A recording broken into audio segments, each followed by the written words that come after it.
Stephen C. Productions. I'm never going to tell anyone what they should spend their money on. You spend your money on what makes you happy and how you want to spend it. But if you could find a way to live below the amount of money you're making with on less than you bring in, now you're setting yourself up for success. Now you've got more money that you can put away for a rainy day. You are listening to Talking from Experience. If you're an experienced listener, welcome back. And if you didn't know, you better learn. My name is Steven and I am your host. Check it out. Today I'll be talking with Clifton Corbin. He wrote a book called Your Kids, Their Money, and it's basically about personal finance for people with kids. But I hear you. But I don't have kids. Look, it's fine.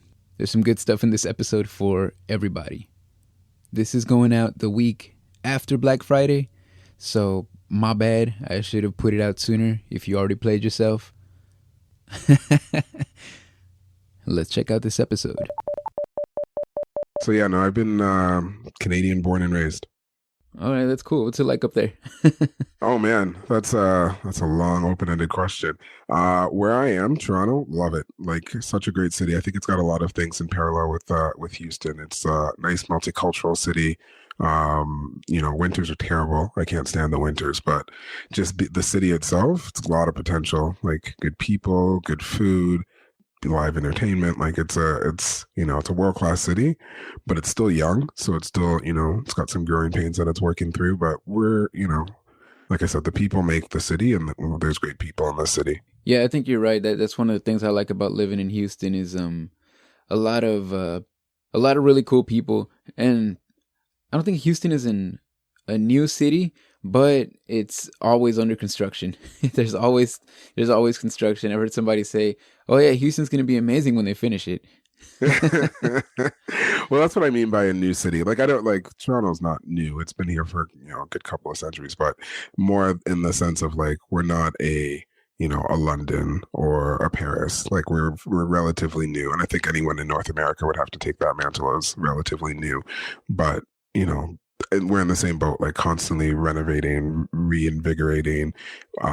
Like, everywhere you look, there's more and more construction happening, which is great. Like, it's the one thing that makes the city so great is the fact that people keep coming, right? Like, it's a city this is a home base for a lot of immigrant communities, which just means, you get fresh cultures coming nonstop, which is it's another way to keep the city live. Yeah, I've had family members who come over from Mexico, and they hear us complain about the traffic and all this stuff. I was like, there's just so many people, and I had a cousin of mine tell me, so that just means that there's a lot of work in the city. And I was like, wow. That's true. Yeah, it's like, I did not see it like that, like a lot of opportunity. Yeah, no, the opportunity is there. And that's, whoever said that, they're wise. Like, you can see it from either side, right? Like, you could see the density and see it as a downside. You could be like, wow, there's a lot of people here, which means, more propensity for crime. Just you're going to be shoulder to shoulder with people, but you can also see it as the opportunity. Like I said, like, you can go anywhere and get almost any type of cuisine you want because people from all over the world have decided to come here, settle here, and make this their home, which means they get to share their culture with you. You don't have to go all the way around the world to experience, Thai cuisine, Thai culture. You don't have to go all the way around the world to experience any of these other cultures. They're right here. And if you're open to it, if you're open and willing to, like, just experience, people, their families, their culture, you have that right at your doorstep. And then to the other point that you made, yeah, if the city's bumping, that means there's opportunity there. There's opportunities to earn. There's opportunities to make your money. There's opportunities to make your mark. I'm a big proponent on, like, service first. So with that much, activity happening, there's going to be need for you to, step up and help in whatever way you want. So there's like I said, opportunity abounds when you're in a city like Houston or in a Toronto. I'm sure other cities are similar, but I could just speak to my own. Yeah, it's just the metropolitan aspect of it, and like you said, the fact that it's still growing. And yeah, you're completely right. Like, just this weekend there's Halloween weekend. So, the Mexican neighborhoods are doing Dia de los Muertos festival. They got, I think this weekend is also like an African festival. They do all kinds of, like you said, all kinds of cultures. And I mean, it's a beautiful thing to see. Oh yeah, like last night I was hearing fireworks going off for Diwali. Like that's Yeah, the beautiful, right? Like it's you don't have to go far to really experience other people's culture. And I think by experiencing other people's culture, we realize how similar we all are, right? Like your celebration might be different than my celebration, but we're both celebrating our heritage, our culture, our ancestors, life, freedom, all of these things. We might celebrate them in different ways, but it doesn't mean we value them any differently. And I think that's what it comes down to when you're able to see that, we all have the same values. Like we're all trying to make the place a better place for ourselves and our family and our kids. When you could see that and you could see that other people are also doing the same thing, then you get that feeling of, well, you see it often, right? Where you see people being like us and them, but you could realize that it's all us once you start opening yourself up to everyone else's culture. definitely. Yeah. I think my listener probably gets tired of hearing it, but I always say, the experiences we go through might be different. They might not look the same.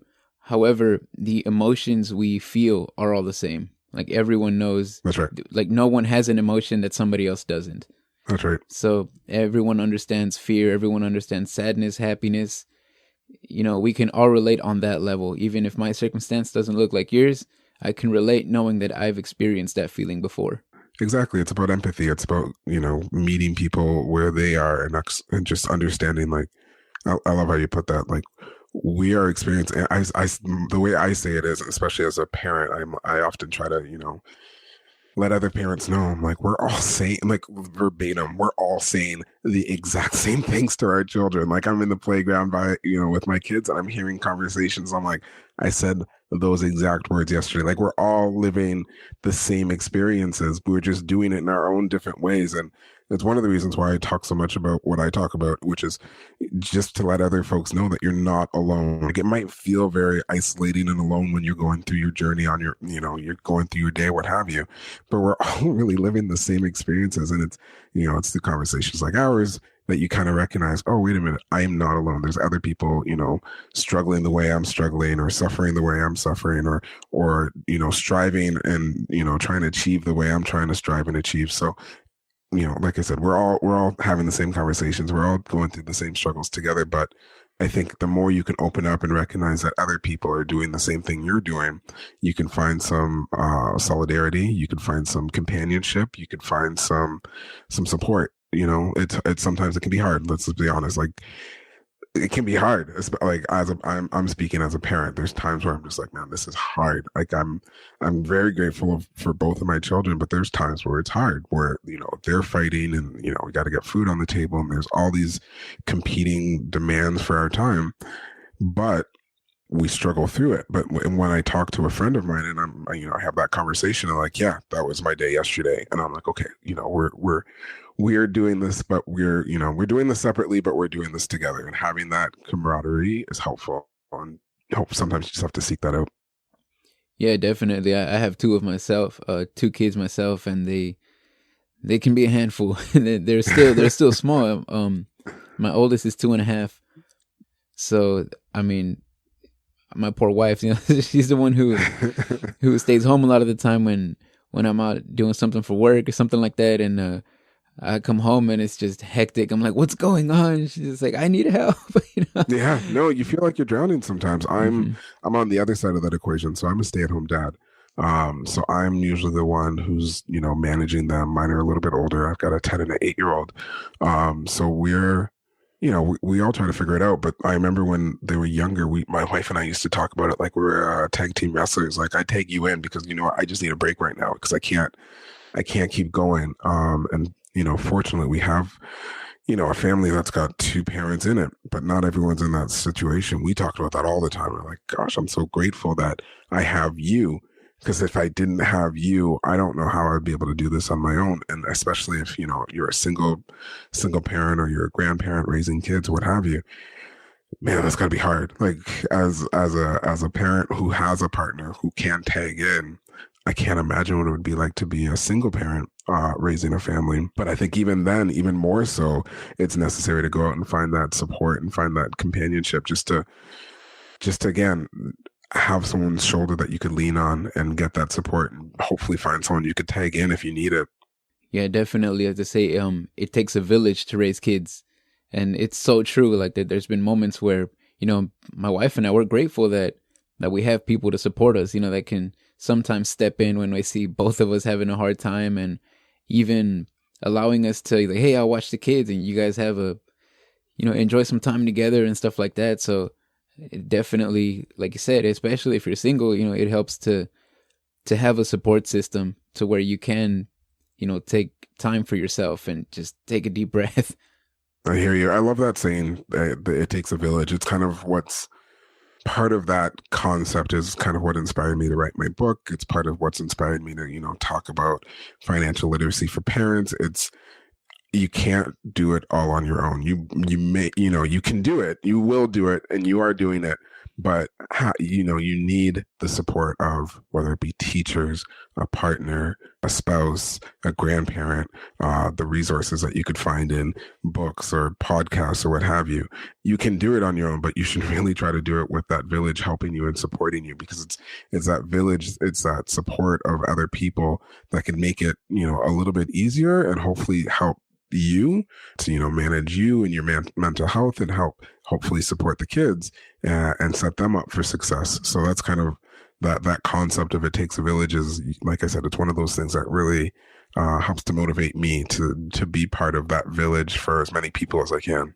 I feel like nowadays it's kind of difficult, especially with the with this whole pandemic situation and everybody kind of drifting apart from each other, to have a support system, or even people who have had it. It's been politically divided, and just the way that the world is nowadays. It's sad. Like people that have been friends for life, and something comes up, something as mundane as, oh, I don't like, I don't know what it is, whatever official, or I don't like certain law, like it doesn't change what we've had before. So I'm thinking it's going to have to take some people to stand up and say, hey, these things are minor. They don't really matter. What matters most is our connection with one another. I hear you. One of the things that I noticed even before the pandemic, I think it was just a natural progression of society, but just, you go back a couple generations and families, you grow up in the same neighborhood. Maybe you have multiple generations living in the same household, or if you do end up moving out of the same house, you're still in the same city. But as time has gone on, we're moving further and further and further apart. So you lose that support. Like when my kids were very little, the grandparents were I'm sons of immigrants. My parents moved back home after they, set themselves up here. So after they retired, they moved home. They kind of moved around back and forth, but they were back home. My wife's parents are a couple hours away.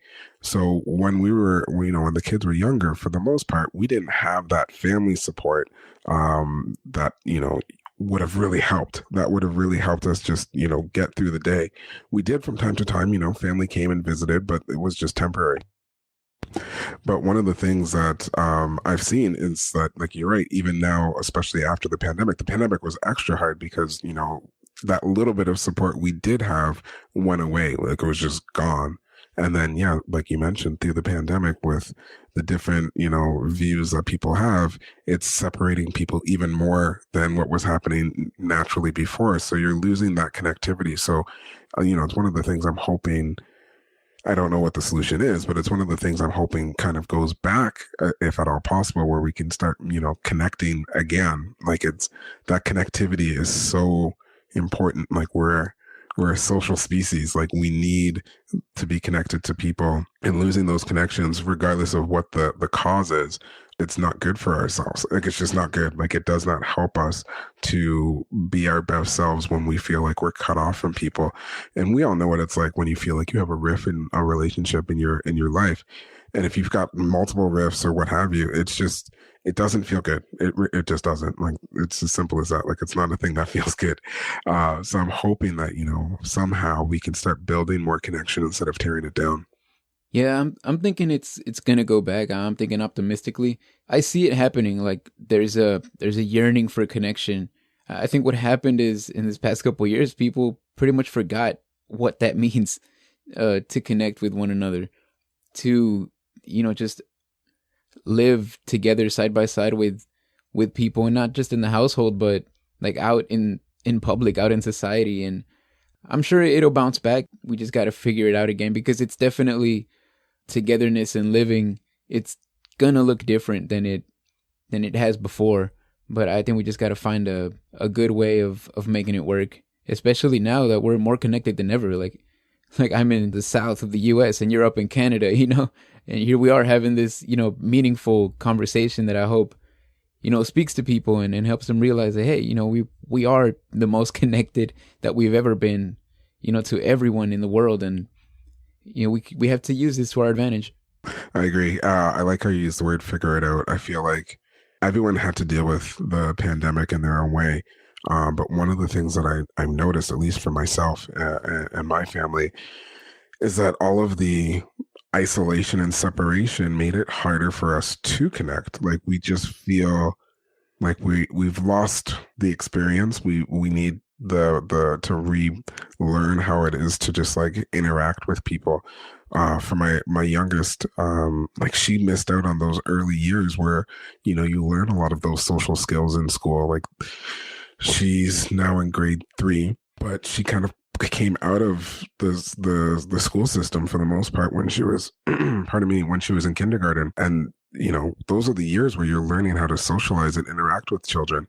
And I can see it. I can see how she interacts with her peer group versus how my older son, who is still, in the school system for those early years, how he interacts with his peers. It's different. They're like, he's kind of figured it out. She's still figuring it out. And at this point when, everyone's different, so I don't want to compare them.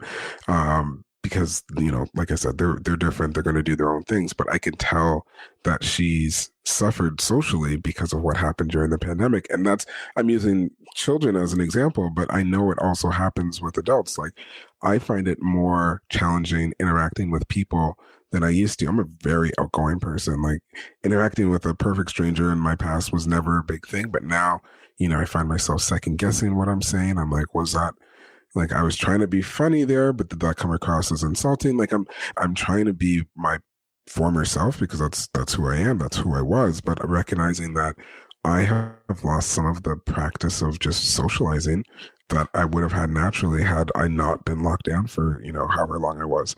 So I feel like we're all going to have to figure it out. I agree with you. It's something that I hope I'm a forever optimist. So I also think, we'll get back there. I don't know if it'll ever be the same, but I do think we'll get back there because I think it's necessary. I don't think we have a choice. I think we need that connectivity just to function.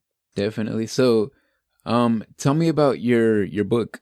So yeah, I wrote a book called Your Kids, Their Money. It's like I said, this is my attempt to help be part of other people's village. So when I was younger, I was kind of a money hungry kid. Like I couldn't learn enough about money. I had like a ton of early jobs. By the time I was 16, I probably had already had like 5, 6, maybe 8 jobs at that time. So earning money was really easy for me.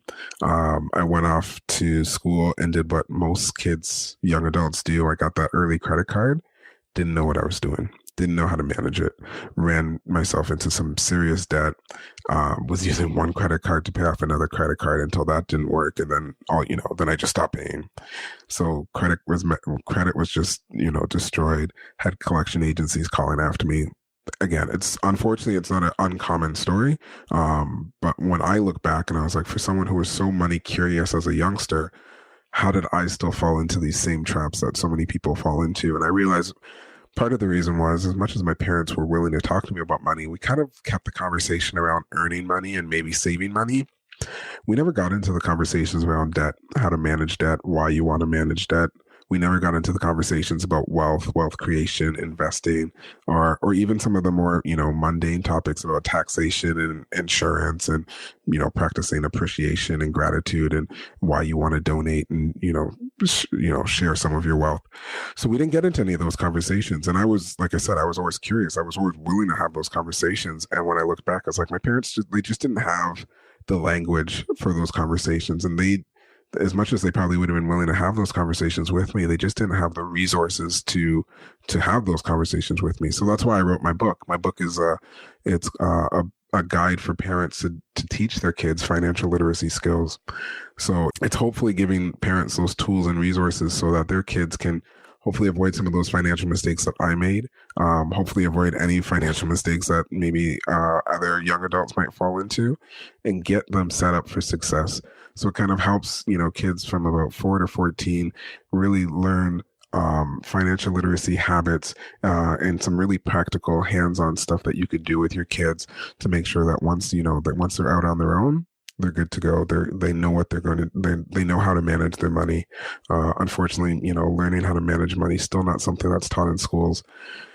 So I feel like it's up to the parents, up to the grandparents, the aunts, uncles to really step up and help the young people in their lives learn these skills. So that's kind of the why behind the book. It's to really help parents get those skills and into their kids and to their kids while they're at home, while they're in a safe place, while they're there to help and guide and teach their children, so that their children will be, like I said, set up for success once they're out on their own. Yeah, I think me growing up was kind of I wouldn't say my family was poor, but we could have been better off if it wasn't if we didn't live in a consumerism society. I look back and think, at one point one of my parents was like, "Why do you have so much money in the bank?" I was like 18, 17, and I just wouldn't spend. And they're like, "Why do you have so much money?" I'm like, "What do you mean?" You should be proud. You know what I mean? Yeah, that's something to be proud of, for sure. Yeah, it was weird for me to think like, you want me to go out and spend. They would tell me like, "Hey, you need to go out and get yourself something nice or with that money." I'm like, I don't need anything else. So I felt like I was okay with money. So that's one aspect that I've always been pretty savvy with. But where I got messed up was, people were telling me, "You should go to college and study this and study that." And okay, cool. I don't have enough money to go to college. Like, oh, it's okay. You apply for these loans and it's free. At least that's what they made it seem like, I was like, oh, okay, yeah. So, you qualify for part of it is paid off by FAFSA, but the rest you can get these loans and you don't have to worry about it. And I was like, okay. And here I am, I didn't do my research. I didn't look into it. I was like, okay, so I have to go to school. There's no other way around it. But also, I didn't know what I was going to school for. Right. So I ended up doing it, not liking it, dropping out. I think I dropped out of college twice, and there I was with the student loans. And I think that's really where I started having my struggle with finances. And even then, not even. I would just avoid, like you said, just avoid the calls and put it off to the side. And then it wasn't even until early this year that I was like, maybe I need to do something about it. Fortunately enough, as soon as I started thinking about paying them off, I guess I qualified for government assistance to help me take care of those. Yeah. So for the most part, they're, my student loans are gone for the most part. Oh, that's great. Yeah, so I feel super fortunate, and I believe in God. I believe in, things happen for a reason. So, that was, as soon as I even started thinking about taking care of it, it got taken care of for me. That's great. And so from then on, I was like, okay, so I just need to take hold of my finances. And so, I got my first credit card this year, and I was like, why didn't anyone tell me that this is the way I should have been, that I've been needing a credit card. I just been, spending money, not getting rewarded for it, cause I've always been pretty frugal. And, cause growing up, I used to hear it all the time, like, oh, avoid credit cards. You're gonna go into debt. Like, you don't want debt. Don't get a credit card. Like, you're gonna owe money. And I'm like, okay, don't get a credit card. And then once I did my research and once I was like, wait a minute, you don't have to go into debt if you have a credit card. Nope, that's right. And here I am doing pretty good with my credit. And I'm like, why didn't anyone tell me this when I was 17, 18 years old? Well, that's just it. And that's, like I said, like I find like a lot of parents might want to talk to their kids about money, but they, like I said, they may not have the language. They may not know what they should and shouldn't talk about, which is, again, a big impetus on why I wrote my book, is to help parents know what they shouldn't talk about. There's so many things you just mentioned that I want to jump into. I'm glad you pointed out that, you got your student loans, didn't know what you were doing, which happens all the time. You got your student loans, didn't know what you're doing, didn't finish school. Like, I don't think enough people recognize that, but there's so many people with student loans who did not graduate. So I know that conversation's been coming up a lot, especially recently with the debt forgiveness program that's been announced. But there's a lot of people who, like you said, like in your shoes, who go to school, get the debt, but don't end up with the degree. That's a huge challenge, right? Like, you now have this debt burden without without the skills that you went in to get to hopefully pay it off at the end. And that's when I'm talking about debt, especially when I'm talking to young adults or to children, I say, there's good debt, there's bad debt, but it's just a tool, right? Getting debt, it's a tool. It's another tool in your financial toolbox. You can use it for good, or it can be used for bad. But you want to use your debt to hopefully put you in a better position to pay off your debt. So a student loan, technically, often is a good debt to have, especially if you're going to end up with, more skills at the end of that degree or that diploma that will hopefully help you get higher wages later on. But you're not guaranteed, right? Like, there is also a risk there. Like in your shoes, for example, you took on the debt, but didn't end up with the degree. So now you have the debt without the benefit. So you just need to be very aware and conscious of what you're doing when you're taking on debt. And then you also mentioned, like, your credit card's been a great resource for you. Like, you're getting rewarded for using your credit card because it's clear you're using your credit card very responsibly. If you're using your credit card, you have to remember your credit card is a short-term loan, which means you have to pay back that loan, which is, one of those things that took me way too long to figure out. It was something I figured out well after the fact that, I was, like I said, I was in debt and my credit score was ruined. But knowing what I know now, I can say a credit card is a short-term loan that you can use to help you out. And there are benefits, like I was talking to a good friend of mine recently, and he mentioned he uses his credit card similar to how I think you use yours, where he purchases almost everything on his credit card, pays it off at the end of the month, doesn't have to pay any interest on it, and he gets some rewards from the credit card company. If you can do that, bonus, go for it. If you can't, then don't, because again, credit cards can potentially open you up for some of that debt that I was just talking about that does not set you up later on for success. So you're setting yourself up for trouble down the road, which is what I did in my early 20s. I bought, stuff that really shouldn't have been something I used debt to pay for. So you just need to be very mindful about how you're using debt. But if you're speaking to, young adults or children for that matter, you explain that debt is a tool, right? Like, it's just like any other tool. You can use a hammer to build a house, or you can use a hammer as a weapon. It's a tool. So you just need to figure out how you want to use your debt and be very aware and conscious that using it can help you. But I like how you've, taken a handle on your finances. I think that's kind of what I want everyone to be doing, and especially if they've got young people in their lives, to say, managing money, it can be complicated. It doesn't have to be, learning, how money works, how it comes in, how it goes out, how you can use it to, reach financial goals via saving and investing. If you could do all of that, that's the ideal. But you need to be very focused on it. Like, you can't assume that it's going to manage itself. I think that's where you could fall into some troubles, and that's kind of what I did when I was like, you know what, I'm just going to ignore this problem that I have. I'm just going to ignore the fact that I've got debt. I'm just going to see what happens, and hopefully it all works out for me. Like, that's not a method. That's not a strategy of a mature adult to manage their money. And that's what I want, adults to be talking to their kids about. Like, you need to be very conscious of what's happening here and make sure that you're on top of it, because if you're not, it will it will be on top of you. It will clobber you. So you need to be very aware of what's happening with your money. And again, just from your brief story there, I could tell you're taking a much more active role in managing your money. And just by doing that, you even said like you can see the benefit of doing that. Just taking that active role has already started paying off for you. And I'm grateful. A resource that I always like to share is I Will Teach You to Be Rich, Ramit Sethi. Great book. Great book. I recommend, especially for like younger adults. That's a great book. I remember reading that one a while back.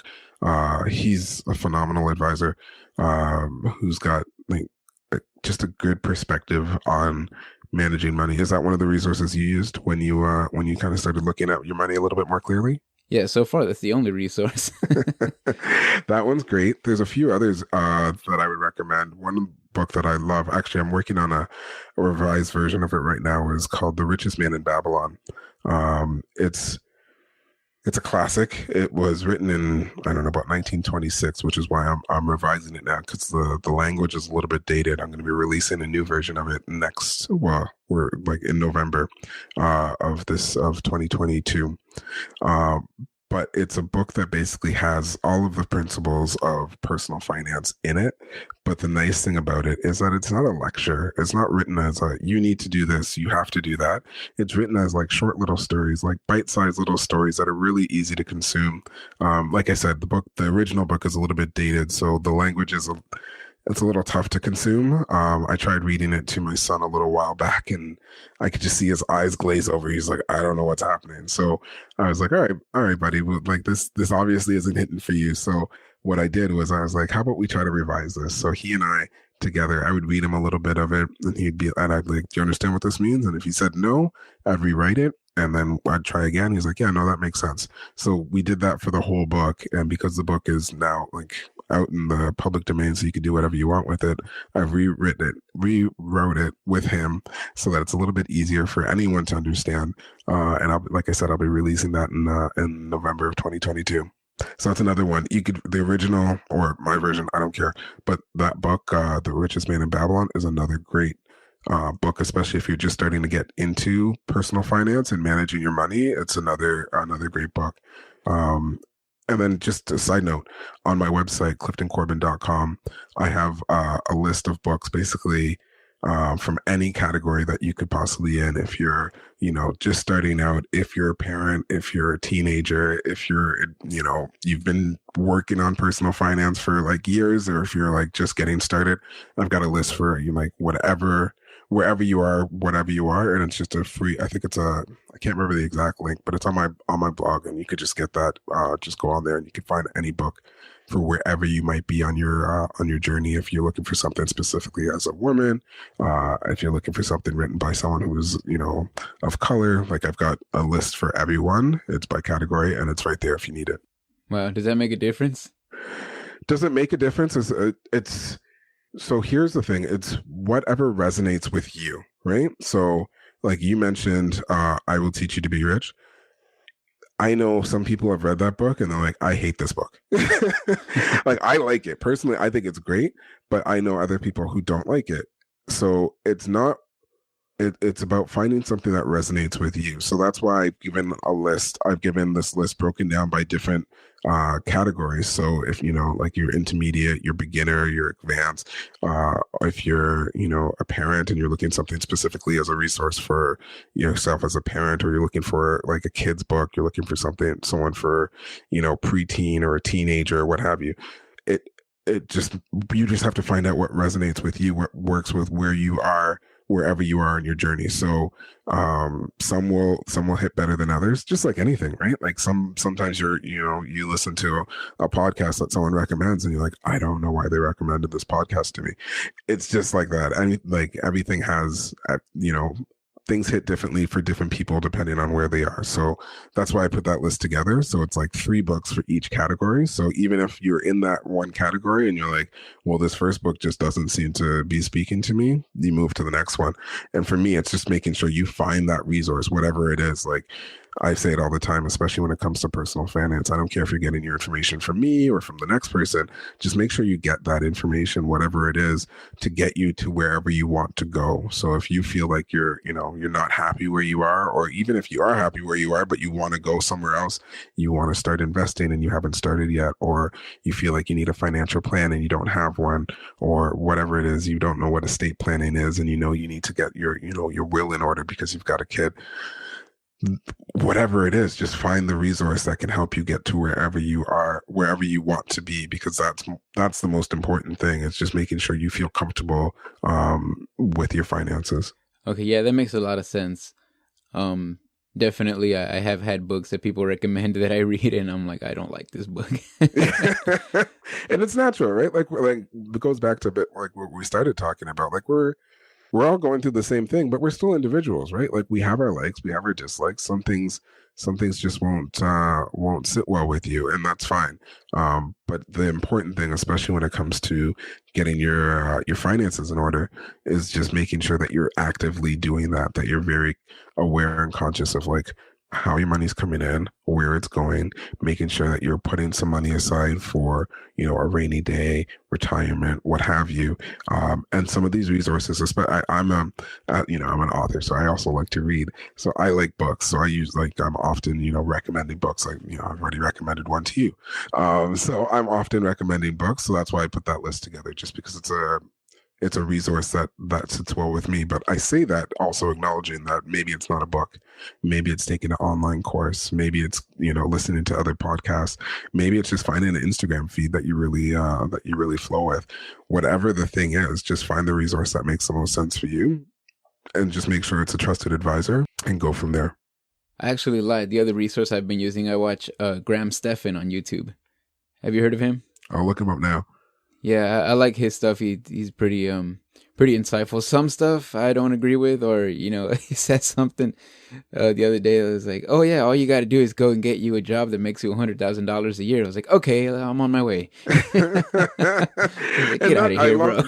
That's a good point. Like that's the other thing too. Like even when you find the folk that that speak to you, not everything they say is gonna hit. Like sometimes it's.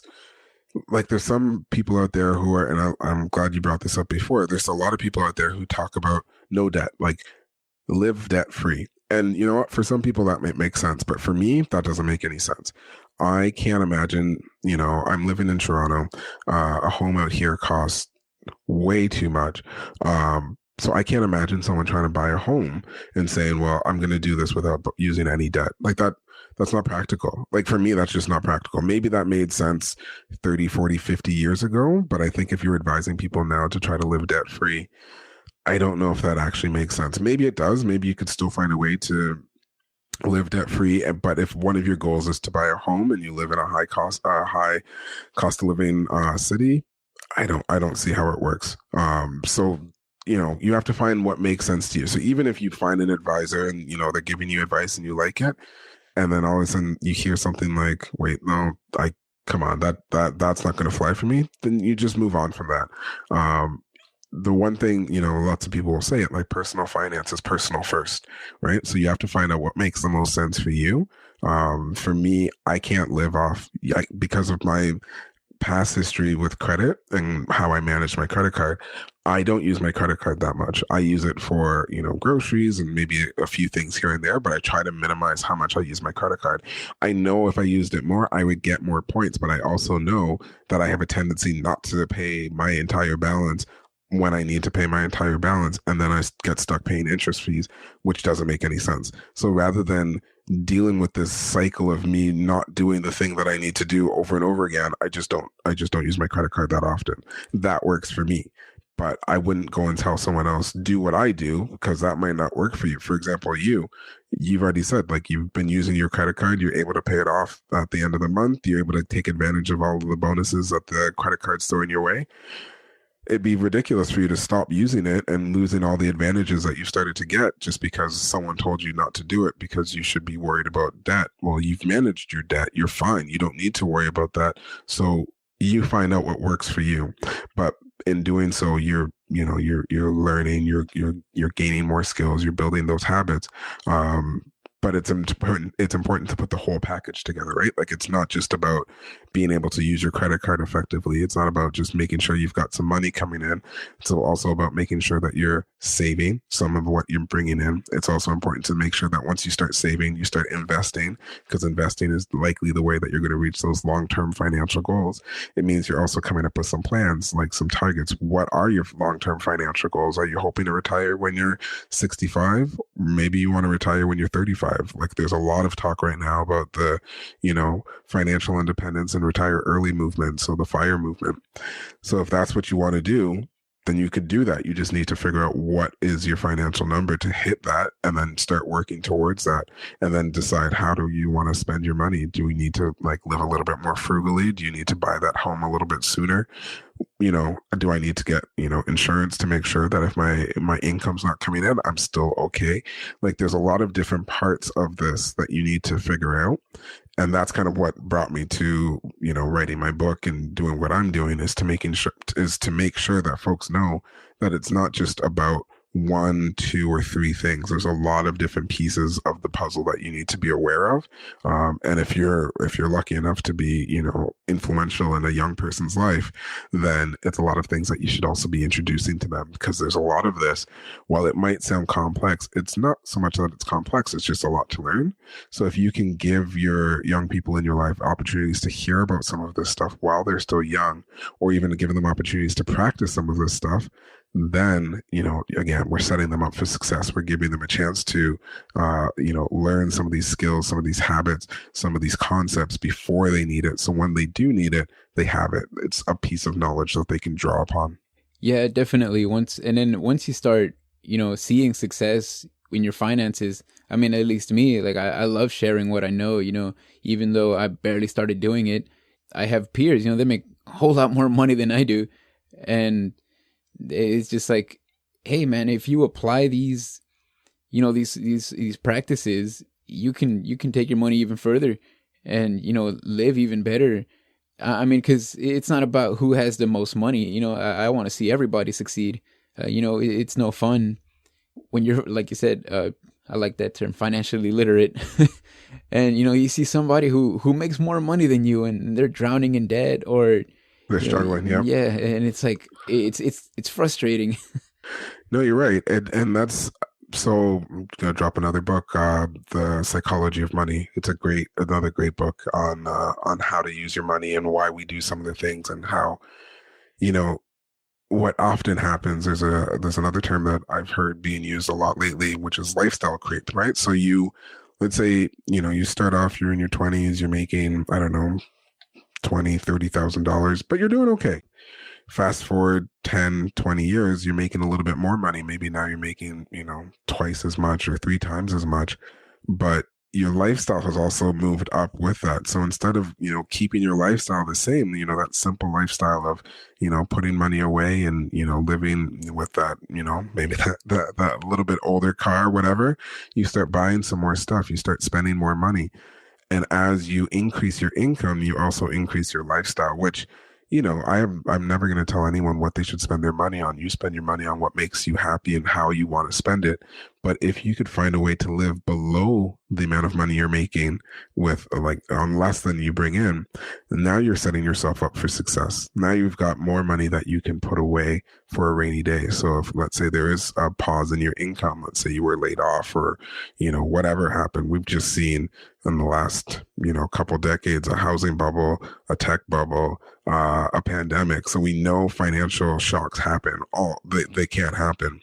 So if you're able to live at a more modest lifestyle, instead of increasing your lifestyle every time you get an increase in pay, you're able to weather more of those storms. You were able to put more of that money away for whatever you want. Like I said, financial independence is kind of is usually the end goal, where you're retired or semi-retired, or some level of, you're no longer working for your lifestyle. You're living your lifestyle, and you're working just to supplement if you want.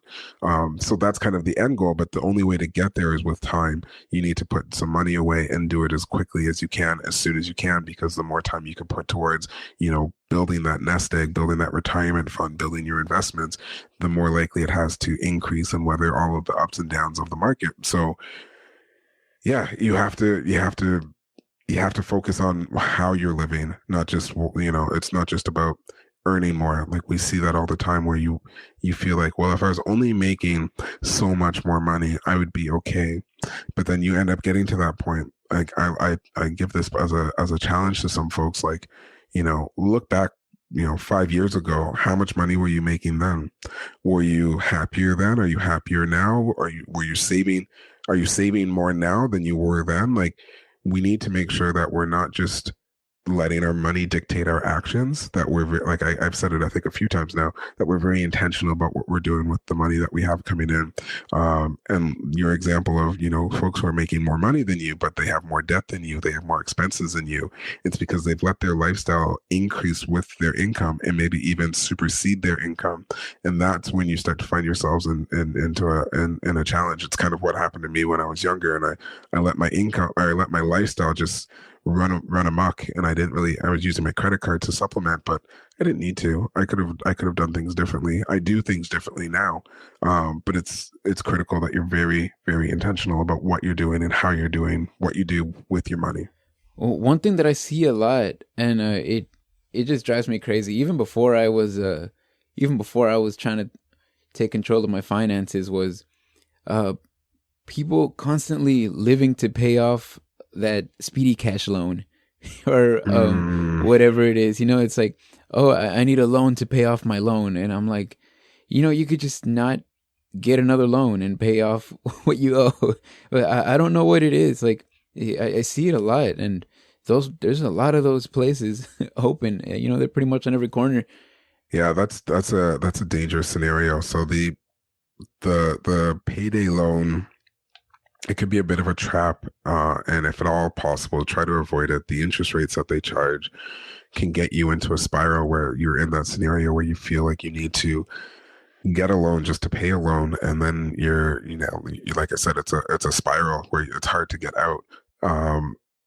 One of the things that could help with that, well, a few things. One, bank accounts. It seems fundamental. It seems simplistic, but having a bank account is so critical to just managing your money. Like, some people try to do it's similar to the conversation we had a moment ago about being debt free. Some people are like, just be cash based. And I hear that, and I know banks. Trust me, I'm no bank advocate.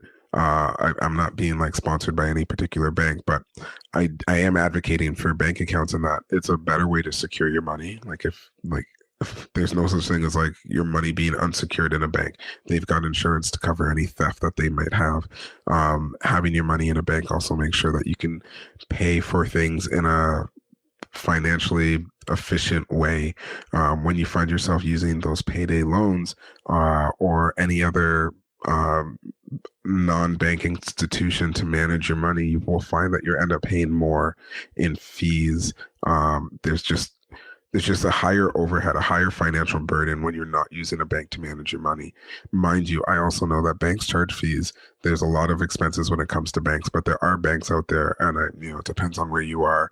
I can't give, like, again, I'm not being sponsored by any bank, so I'm not going to start naming banks and say, go with this bank or go with that bank, but do your research. There's banks out there where you can still get your services for a reasonable fee, or hopefully no fee if at all possible. But yeah, the payday loans, I feel for folks who are in that scenario. Like you said, you have to find a way to like kind of cut it off and say, I'm not going to take a loan to pay this loan, because like once you're in that loop, it's really hard to get out of. I know for a fact you don't have to look hard to find banks that, there's ways to get around the fees, or, they just don't charge a fee sometimes for basic services like a checking account or savings. Yeah, and sometimes they'll waive the fee. Like, you can play a bank off of a bank. And like, there's different ways to make sure that your banks are being or your banks are economical for you. But a bank is still, I hate using the word basic, but it's a basic starting block for building your financial future. It's like there's no way around using the banking system to set yourself up. Like, there's the banks, and then there's also establishing credit. But putting those two things together, you need kind of both of them to, let's say if you wanted to start up your own business down the road, or you want to go off to school, whatever it is, like you need those two services to kind of get you going. So establishing your credit is one thing, and understanding how credit works, understanding what a credit score is, understanding what your credit report is. So just briefly, like your credit score is kind of like your GPA when it comes to how you use your money. So credit companies, different utilities, anyone who you're using to get money from, they basically report into credit bureaus. The credit bureau will create a score based on how likely they think you are to pay back the money you've borrowed. And that credit score is what is used by other institutions to determine how much interest they charge you to borrow, or whether you're allowed to borrow or not. And your credit score is what's used to determine that credit score. So your credit report is used to determine that credit score, and your credit report is basically all of the money that all of the different institutions that you're working with. So like your internet provider or whoever you have utilities with will report into your credit report. So you want to make sure your credit report is accurate, because there's often mistakes on credit reports that will then impact your credit score, which will then impact how much you're paying for your credit or your debt or what have you.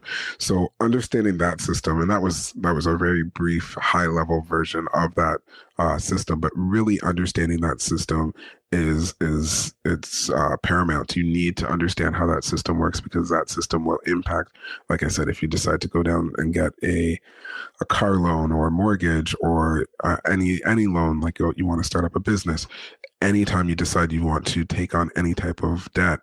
And like I said, debt is a tool that you can use to better yourself. Anytime you want to take on that debt, it's how you've managed your credit, how you've managed your payments in the past, your credit score and your credit report, which will impact that future loan.